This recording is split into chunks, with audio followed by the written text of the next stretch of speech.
Good morning and welcome to another Five with Fitz. I'm Keith Fitz-Gerald. Thank you, as always, for joining me. You know, there's nothing like a bummer of a jobs revision to take the wind out of everybody's sails after more record highs yesterday. Growth was, of course, revised downward by nearly 1 million jobs through March, according to a new preliminary report from the Ministry of Whitewash, aka the Bureau of Labor Statistics, or BLS for short. Now, take it or leave it, I don't care. I encourage you to use the sell-off to your advantage. We know two things, and they're critical if you want to be a successful investor. Number one, innovation will continue no matter what reports like this suggest about the economy. Number two, the markets have an upward bias over time. Again, no matter what reports like this suggest about the economy. The key, as always, is to focus on companies that will succeed despite it all, and for which the ownership case is getting stronger. It's a very short list, believe it or not. And that, my friends, is great news because it means you can confidently take headlines like this in stride and get on with your day just like I am. Speaking of which, here's my playbook. Number one, an apple a day will keep anything away if you throw it hard enough. Today is Apple's big day in Cupertino. The market is waiting for Tim Cook and team to roll out the iPhone 17 lineup, the latest Apple Watches, and a whole slew of other stuff, including shiny new iOS 26 with its liquid glass redesign, and more. Meanwhile, traders are going to chew over unit sales, price points, and whether the updates are enough. I mean, really, get over it. I'm not thinking about any of that, and you shouldn't be either. What you want to be focusing on and what you want to watch as an investor, not a trader, is the same thing that I am and serious investors all over the world are. And that is how Apple is subtly positioning itself for the next growth spurt. And it's happening. And they're going to roll out lots of information that makes that abundantly clear today. So, yeah. Oh, and by the way, in case you missed it and you want to set up for what you're going to see on Apple, take a look at my video with the super savvy Stuart Varney yesterday morning ahead of yesterday's opening bell, where we talked about it specifically. It's elsewhere on my channel. Number two, Microsoft has just locked up the supply chain. I've said it many, many times, to the risk of it, sounding like a broken record. Companies that dominate their markets rarely think in terms of products. They want to dominate entire markets. And one of the ways you do that is by locking up the supply chain. Now, Microsoft just signed a deal with Nebius worth up to $19.4 billion, if my memory's right, to make certain that it's got the AI horsepower needed to charge ahead. And if that happens to lock others out or makes it harder for everybody else to keep up or compete, then so be it. You know what to do. And if you don't, or you aren't certain what to do, or how deals like this are things that you want to invest in ahead of time, like the OBA family did, I'll be here. You know where to find me. Number three, forget cars. Tesla could be the world's largest utility without owning a single wire.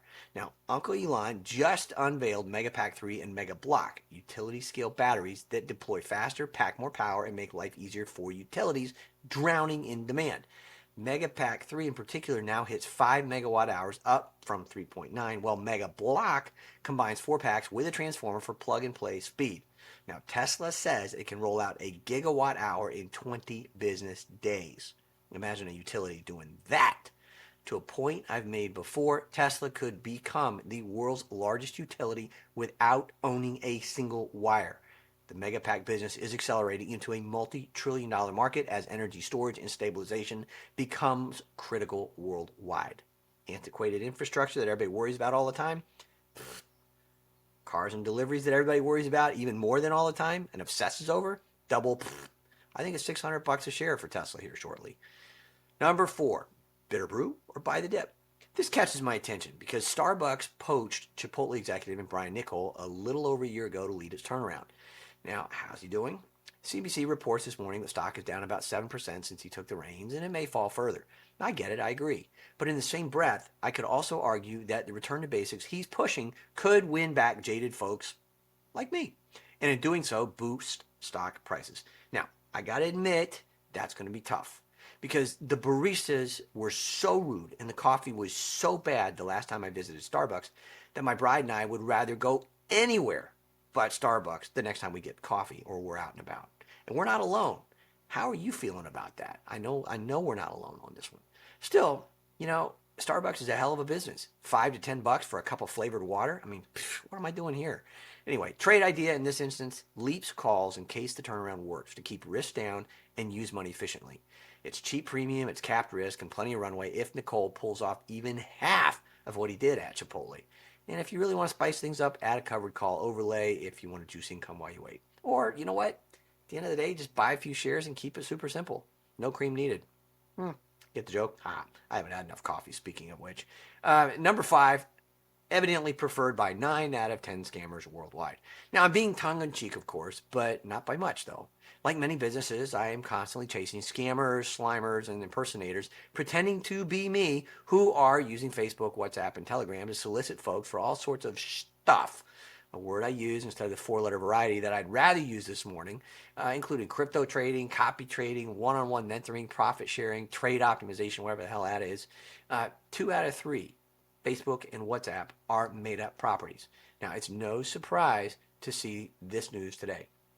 A former Meta employee insists that he was railroaded after informing top Meta brass, including El Zucco himself, that WhatsApp has cybersecurity flaws that compromise user privacy. Now, said flaws include backdoors that would allow individuals to, quote, move or steal data without detection or audit trail. Imagine that, given what's happening. Meta, of course, says the individual was a subpar employee, but my POV, where there's smoke, there's usually fire. Meta and Facebook is constantly battling allegations of overreach, misuse, flat-out dishonesty. Every time the company says they didn't or don't do something and swears up and down on a stack of terms and conditions, what do you know? It sure appears that they did, or they do. Stuff like this doesn't help either. And on a related note, I find it interesting that Scale AI is apparently laying off red team members focused on, AI vulnerabilities on those platforms just months after a $14 billion Meta investment this past June. So, Mark, if you're listening to this or you're reading along with the written version of 5 with Fitz, I'd love to have a chat to get your take. Various research suggests that tens of thousands of hardworking people are being scammed every single day out of hundreds of millions of dollars on your platform. Other research suggests that more than 100,000 WhatsApp accounts are impacted daily, while Zaperium reports that nearly 100,000 scam incidents dwarfing X and Reddit during a recent investigation.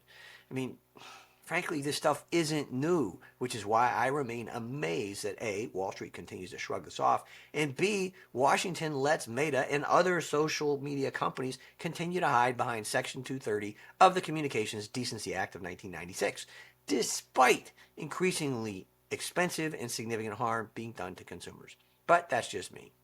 Anyway, Keith's investing tip in this department: do not confuse price with principle and never underestimate the power of a good lawyer and a 1996 law written before the iPhone, social media, and streaming existed. Trade idea: for better or for worse, Meta's probably going to run until the next shoe drops. So the key is not being left holding the bag if you're on board. Keep positions small, hedge, or even take the other side of the trade if you got the stomach for it. I still think the stock hits $1,000.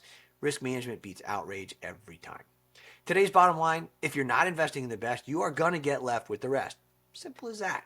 So, as always, let's make it a great day. You got this, I promise, and thank you for watching. I'll see you tomorrow.